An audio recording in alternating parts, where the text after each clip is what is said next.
স্টেশনে, ওই যে আমাদের স্টেশনটা একটু দেখি না, পুরো station.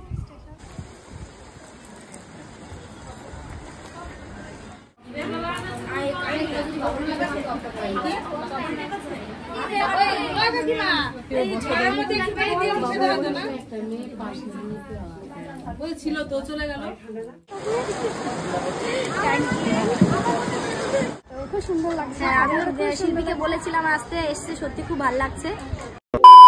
Hello everyone, good morning সবাইকে। কেমন আছো তোমরা সবাই? আশা করি সবাই অনেক ভালো আছো, সুস্থ আছো। আমরাও বেশ ভালো আছি, সুস্থ আছি। আমার নতুন একটা ভিডিওতে তোমাদের সবাইকে ওয়েলকাম জানাচ্ছি।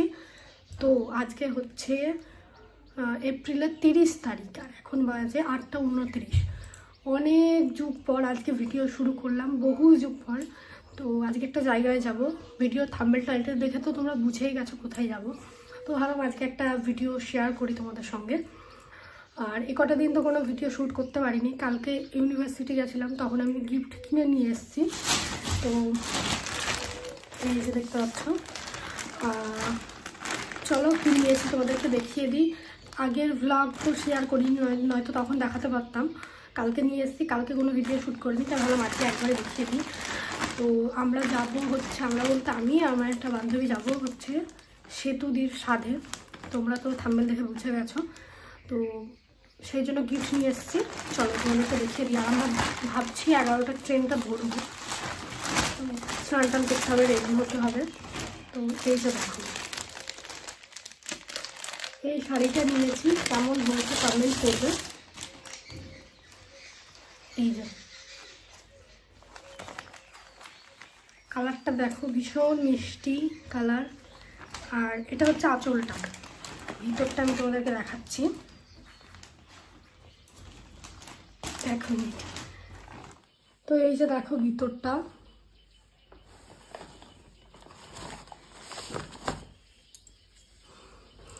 এই যে। তো এই যে তোমরা দেখতে পেলে, শাড়িটার নাম কি আমি বলতে পারবো না। তো কালারটা ভীষণ সুন্দর। আর ভিতরে এটা আঁচল, ভিতরের কাজটা অন্যরকম, মানে ভিতরে হচ্ছে একদম সিম্পল। এটা আর খোলা সম্ভব নয়। তো এই যে কেমন লাগছে একটু কমেন্ট করবে। এটাই আমি নিয়ে যাচ্ছি। আর কালকে তোমাদের সঙ্গে শেয়ার করতে পারিনি, তাই আজকে শেয়ার করে দিলাম। যাই হোক, চলো এবার রেডি হব, একটু পরে রেডি হব। তারপরে আবার এতটা যাবো আসবো, অনেক কাজ আছে। সমস্ত ভিডিও তোমাদের সঙ্গে আস্তে আস্তে শেয়ার করবো। তোমরা দেখো, ভিডিওটা কেউ স্কিপ করো না। আর আজকের এই ব্লগটা দেখতে তোমাদের অনেক অনেক ভালো লাগবে। তো চলো ভিডিওটি শুরু করা যাক। এই দেখো, তখন তোমাদের সঙ্গে শাড়িটার ভিতরের ডিজাইনটা দেখাতে পারিনি। এবার দেখো কি সুন্দর, তাই না? কালারটা আমার সব থেকে বেশি পছন্দ হয়েছে, যার জন্য এই শাড়িটা আরোই নেওয়া। যাই হোক, তো তারপরে কিছুক্ষণ পর এই যে দেখতে পাচ্ছ রেডি হয়ে গেছে। আর একটা বিরাট বড় ভুল হয়ে গেছে, কি তোমাদেরকে বলবো অবশ্যই। তো এই যে দেখতে পাচ্ছ এই শাড়িটা পরেছি।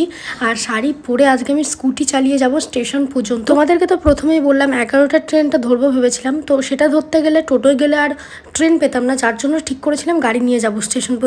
তারপরে জানো তো 11টার মধ্যে রেডি হতে পারিনি, মানে মিনিমাম 11টার 15 মিনিট আগে রেডি হয়ে গেলেও হয়ে যেত। তো ওই 5টা মিনিট এদিক ওদিক হয়ে গেছে, ওই 10 মিনিট আর স্টেশন পৌঁছাতে পারতাম না। তো সেই জন্য 11টার ট্রেনটা পাইনি। তারপরে ওই 11টা থেকে 12টা, 12টা থেকে 1টার মাঝে কোনো ট্রেন নেই। এরপরে আবার ট্রেন হচ্ছে পুরো 1টাই।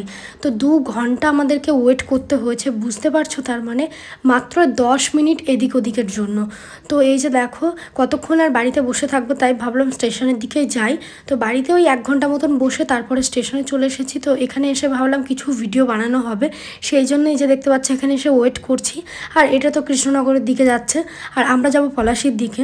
তো সেই জন্য এই যে দেখতে পাচ্ছি এখানে বেশ 1 ঘন্টা মতন বসেছিলাম, অনেকটা সময় নষ্ট হয়ে গেছে। যাই হোক, 11টার ট্রেনটা পেলে ভালো হতো। আর মাঝখানে যদি একটা কোনো ট্রেন থাকতো 12টার দিকে, তাও ভালো হতো। তো এই মাঝখানে একটা লম্বা গ্যাপ আছে 2 ঘন্টার, এর মাঝে কোনো ট্রেন নেই। 1.5 ঘন্টা বসে, সেটা বল। সেটাই 1.5 ঘন্টা এখন বাজে, এই যে গেল, বোঝা যাচ্ছে না, 12টা 1, 11টায় ট্রেন ছিল, এখনো 1টাই ট্রেন। মানে কিছু বলার নেই আমাদেরকে আর। তো বুঝতেই পারছো এখানে বসে বসে বোর হচ্ছিলাম আর একটু ভিডিও ফটো তুলছিলাম। তো কি আর করব, এর জন্যই আরোই চলে আসলাম স্টেশনে তো সেইভাবে ভিউ নেওয়া হয় না কখনো আমার। তো ভাবলাম আজকে একটু ভিডিও নেওয়া হবে। আর শাড়ি পরে স্কুটি চালিয়ে এসেছি মানে বুঝতে পারছো মানে কি অবস্থা হয়েছিল আমার। আর আমি এতদিন থেকে শাড়ি পরছি, তবুও কিন্তু আমি শাড়ি পরে ঠিকঠাক কমফোর্টেবল না। মানে কি বলতো, কেমন একটা অস্বস্তি বোধ কাজ করে, মানে কেমন একটা জড়িয়ে টড়িয়ে যায়। তোমরা দেখেছো আমার শাড়ি পরাগুলো, বিশেষ করে বাইকে বা স্কুটি চালিয়ে কোথাও গেলে, বাইকে বসে গেলে সেই শাড়ি পরা ঠিকঠাক থাকে না। তো কিছু করার নেই, এমনিতেই সিল্কের উপরে শাড়িটা, তো তার জন্য আরও এরকম লাগছে। যাই হোক, তো বাড়ি থেকে একদমই সাজুগুজু করে বেরোয়নি, জাস্ট একটু লিপস্টিক আর কাজল পরেছিলাম একটু সুন্দর লাগার জন্য।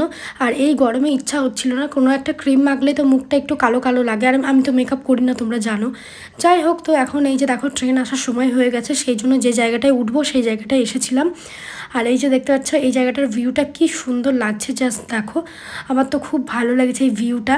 তো এখানে কিছু ভিডিও নিয়েছিলাম, সেগুলোই শেয়ার করে দিলাম। আর কোথায় যাচ্ছি তোমরা তো জানোই, আলাদা করে বলার কিছু নেই, অলরেডি অনেক শর্টস ভিডিও তোমরা দেখে ফেলেছো। তো চলো পুরো ব্লগটা দেখো, কেউ স্কিপ করো না। এরপর এবার আমাদের ট্রেন ঢুকবে। বোনের বাড়ি স্বাদ খেতে এসে কার সাথে দেখা হয়ে গেছে, শিল্পী। খুব ভালো লাগলো ফার্স্ট টাইম তোমার সাথে দেখা করে, ভালো লাগলো, খুব সুন্দর লাগছে। হ্যাঁ, এবার গিয়ে তো অনেক গল্প হবে, তো জানো আমাদের জাস্ট পৌঁছালাম, আমাকে দেখে বুঝতে পারছো আমার কি অবস্থা। গল্পের ঝুড়ি নিয়ে আছি, সবাই মিলে এবার বসবো আসরে। আসলাম নেক্সটটাকে নিয়ে আসলাম সঙ্গে করে। কিন্তু একদম ঠিক বলেছে, বৃষ্টি নিয়ে আসলো গাইস, বৃষ্টি ধরে নিয়ে আসলো। টাটা। বাড়িতে ঢোকার মানে একদম গেটের মুখে যার সঙ্গে আলাপ হলো সেটা হলো পিয়ালিদি। টোটো থেকে নামলাম, দেখছি দিদি ভিডিও শ্যুট করছে। আমার খুব ভালো লেগেছে কথা বলে, প্রচণ্ড মিশুকে একটা মানুষ। তো এখানে আজকে যাদের যাদের সঙ্গে দেখা হয়েছে সবার সঙ্গে কিন্তু ফার্স্ট টাইম দেখা, ইনফ্যাক্ট সেতুর সঙ্গেও আজকে ফার্স্ট টাইম দেখা। অনেক দিন থেকে আমাদের পরিচয় কথা হয়, বাট কখনো সামনাসামনি হয়নি। ও অনেকবার কৃষ্ণনগর এসেছে, ভেবেছি দেখা করব, দুজনেই কন্ট্যাক্ট করেছি, বাট সেই দিন আমি আর কৃষ্ণনগর যাইনি। তবে আজকে ফার্স্ট টাইম ওদের বাড়িতেই দেখা হলো। তো ভীষণ ভালো, এখানে সবার সঙ্গে পরিচয় হয়েছে, সবাই ভীষণ ভীষণ ভালো। দিশার সঙ্গে ফার্স্ট টাইম দেখা হলো, সবাই খুব ভালো। আর সবার সঙ্গে প্রচুর আড্ডা হয়েছে, মজা করেছি। আর সেতুদির যার সঙ্গেও কথা বলেছি, ভীষণ ভালো। আমাদের লাইফটা তো কিছুটা এক, তো সবাই খুব ভালো মানুষ, কথা বলেছি, খুব ভালো লেগেছে। এই যে দেখো আমরা যখন গেলাম তখন ও সাঁঝ ছিল, যার জন্য বাইরে আসতে পারিনি। তো পিয়ালি ছিল, পিয়ালি আমাদেরকে নিয়ে আসলো। তারপরে এই যে দেখতে পাচ্ছ এখন ওর স্বাদ খাওয়ার টাইম হয়ে গেছে, একটা টাইম থাকে তো সেই টাইমটা আমরা তো ভেবেছিলাম হয়তো হয়ে গেছে, তারপর এসে দেখছি না ও রেডি হচ্ছে। 2:30 থেকে টাইম ছিল হয়তো, আমি ঠিক জানি না। তো তারপরে এই যে দেখো এখন খেতে বসেছে। ও যেহেতু সারাদিন উপোস করে রয়েছে, তো বুঝতেই পারছো একা তো না, ভিতরে আর একজন রয়েছে, তো বেশিক্ষণ না খেয়ে থাকাটাও ঠিক হবে না। তো এখানে যা যা রিচুয়ালসগুলো রয়েছে সেগুলোই হচ্ছে। আর কি মিষ্টি লাগছে দেখো দেখতে, লাল শাড়ি পরে আর একদম পুরো নতুন বউয়ের মতন লাগছে, ভীষণ মিষ্টি লাগছে। আমার তো খুব ভালো লেগেছে ওর লুকটা। যাই হোক, এখানে খাওয়া দাওয়া চলছে ওদের। এবার আমরা বাইরের দিকে যাব, কিছু ফটো ভিডিও তুলবো। আর একজন আমাকে একটা কমেন্ট করেছিল সেতু দি বলার জন্য। দেখো প্রথম কথা, কাউকে দি বলাটা মানে দিদি বলে সম্বোধন করছি, মানে আমি কোনো খারাপ কিছু তো বলিনি। তারপর সে আমাকে অনেক কিছু বলেছে, মানে অনেক উল্টোপাল্টাই বলেছে। তো তাকে আমি রিপ্লাই করেছি, মানে সেটা আমার মানে খারাপ একটা ব্যাপার। মানে তোমরা আমাকে বলতে পারো, আমি তোমাদেরকে কোনো এক্সপ্লেনেশন দিলে সেটা তোমরা নিতে পারো না কেন, আমি বুঝতে পারি না। তোমরা এক্সপেক্ট করো তোমরা আমাকে বলবে, বাট আমি তোমাদেরকে কিছু বলবো না। তো একটা মানুষ যদি 1 মাস 2 মাস বা 5 মাসেরও বড় হয়, সে তো বড়ই। আর একটা দিদি বলাটা মানে যে কাউকে ছোট করে এমনটা তো না। তুমি করে বলা, দিদি বলা বা দাদা বলে সম্বোধন করা, এগুলোও একটা শিক্ষার মধ্যে পড়ে আমি তো মনে করি। আর সেতুদি কিন্তু আমার থেকে বড়, তো সেই জন্য ওকে সেতু দি আমি আগাগোড়াই বলে আসছি। আজকে প্রথম মানে যখন আমাদের প্রথম পরিচয় হয় তখন তো দিদি বলেই কথা বলেছি, তো সেই থেকে দিদি বলেই সম্বোধন করি। তো ও আমাকে কখনো বলেনি ও আমার থেকে বড় না ছোট, বা যাই হোক না কেন, প্রথম থেকে যখন এই দিদি বলে ডেকে আসছি তো সেই ডাকটাই বেরোচ্ছে। যাই হোক, তো বাইরে ওখানে আমরা ফটো তুলছিলাম, ভিডিও বানাচ্ছিলাম, আর হঠাৎ করে বৃষ্টি চলে আসলো। তারপরে ছিল সেটা থালি সেট ও খেয়ে নিয়েছে, যেটা খেয়ে নিয়েছে, ওটাতে খেয়েছে আর কি। ওইটা হচ্ছে আমার সবথেকে স্পেশাল ছিল। ওয়াও, আর এটা তুলে দেখা, হ্যাঁ তুলে দেখাও। এই যে এটা দিয়ে দাও, হাতে পরিয়ে দাও। এই ব্রেসলেটটা নিয়েছি, পরিয়ে দাও আমাকে, পরিয়ে দাও হাতে। ভালো আছে? পেনহা দো মুঝে। কোথায় করতে হবে? পরে না, নিচে। ও উপরেই করতে হবে, নিচে পড়লে এত চুড়ি আছে না। সুন্দর হয়েছে, দারুণ লাগছে। আমরা যখন আসলাম তখন কেমন রোদ ছিল তোমরা দেখতে পেলে, বাট আমরা যখন ওদের বাড়ির কাছে পৌঁছাই তখনই পুরো অন্ধকার হয়ে গেছে। আর তারপরে তো বৃষ্টিও শুরু হয়েছে, কারেন্টও চলে গেছে। যাই হোক, তারপরে এই যে দেখতে পাচ্ছ এখানে এখন গিফট দেওয়া চলছে। আমার গিফটও আমি দিয়ে দিয়েছি। আর এখানে দিশা, পিয়ালি দিয়ে বাদ বাকি সবাই এখানে গিফট দিচ্ছে। এই যে তোমার জন্য thank you. Oh my god, কি সুন্দর জিনিস গো। দেখো কেমন লাগছে। দারুন দারুন। পছন্দ হয়েছে? দেখো দেখো, কাছে নিয়ে এসো। পছন্দ মানে এটা সব থেকে মূল্যবান জিনিস আমার কাছে। দেখো, আর সঙ্গে এই শুধু পরার জন্য চল। দারুণ হয়েছে, দারুণ হয়েছে। এটা এটার মধ্যে রেখে দাও। চলো নেক্সট গিফট আরেকটা নে ধরো। এটা আরেকটা গিফট। এটার মধ্যে কি আছে? খুলবি এখনই। এখনই খুলবা? এখনই খুলবো? এই দুটো মূল্যবান গিফট। এটা আমার তরফ থেকে। এটা দাদার তরফ থেকে কিন্তু। ঠিক আছে? বললো এবার। এই গিফট বক্সের মধ্যে কি আছে তোমরা কি গেস করতে পারছো? ভিডিওটা দেখার আগে কিন্তু কমেন্ট করবে। চলো আমি বলে দিই, এর ভিতরে রয়েছে হচ্ছে আচার, মানে বিভিন্ন ফ্লেভারের আচার রয়েছে, যেটা এখন ওর কাছে খুব একটা ভালো জিনিস। মানে এই টাইমে মেয়েদের একটু টক জাতীয় জিনিসের প্রতি আকর্ষণটা বেশি বাড়ে, তোমরা জানো। দেখি দেখি। হাই কবি। একটা একটা করে এই হ্যাঁ তোল তোল। ওপেন কর। ওয়াও, আচারের নিচে গাই। কত কত। ওয়াও, এটা কিসের আচার? এটা আমলা। আমলা। আমলা। আরো আছে অনেক ফ্লেভার। এটা তুই খুলে রাখ। ওপেন কতদিন পরে খাবো আমি গাইস। তো এখানে সবাই এক এক করে গিফট দিচ্ছে, আর এখানে গিফটগুলো আনবক্সিংও হচ্ছে।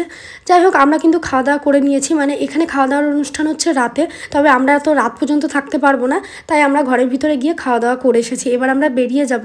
4টার ট্রেনটা আর পেলাম না, তাই আমরা 5:30টার একটা ট্রেন রয়েছে, তো ওটা পেয়েছি। একদম পুরো যুদ্ধ করে, তোমাদেরকে বলছি পরে। দেখো, আজকে আমরা সেতুদ্বীপের বাড়িতে এতদিন ভিডিও দেখে এসেছি, কথা হয়েছে সামনে আজকে প্রথম। হ্যাঁ তো খুব সুন্দর লাগছে। হ্যাঁ, আমি শিল্পীকে বলেছিলাম আসতে, এসছে, সত্যি খুব ভালো লাগছে। আবার এসো। হ্যাঁ, চলে যাবে ওরা এখনই, কারণ ওদের আবার ট্রেনের একটা ব্যাপার আছে। তো চলো টাটা। যাই হোক, সন্ধ্যা পর্যন্ত থাকতে পারলাম না, তার আগেই বেরিয়ে আসলাম। আর একদম লাস্ট মুভমেন্টে আমরা কোনো টোটো ফোটো কিছুই পাচ্ছিলাম না। লাস্ট মুভমেন্টে দিশাদের যে গাড়িটা এসেছিল, ওই দাদা বলে ওই গাড়িটা আমাদের একটুখানি আগিয়ে দিয়ে যায়, মানে হাই রোড পর্যন্ত। তারপরে আমরা একটা টোটো ধরে কোনো রকমে, মানে ট্রেনটা 2 মিনিট লেট ছিল বলে পেলাম, নয়তো আরও 1 ঘন্টা আবার বসে থাকতে হতো। যেদিন কপাল খারাপ থাকে সেদিন সব দিক থেকে থাকে। যাই হোক, তো এই যে দেখতে পাচ্ছ বাড়ি চলে এসেছি। আর একটু টেনশনে ছিলাম, বৃষ্টি হয়েছে, স্কুটি চালাতে পারবো কিনা। তারপরে এসে দেখছি আমাদের এইদিকে তেমন বৃষ্টিই হয়নি। তো যাই হোক, একদম আরামসে চলে এসেছি বাড়ি। আর এই যে দেখতে পাচ্ছ ফ্রেশও হয়ে গেছে। আজকের মতন ব্লগটা এই পর্যন্তই রাখছি। টাটা সবাইকে।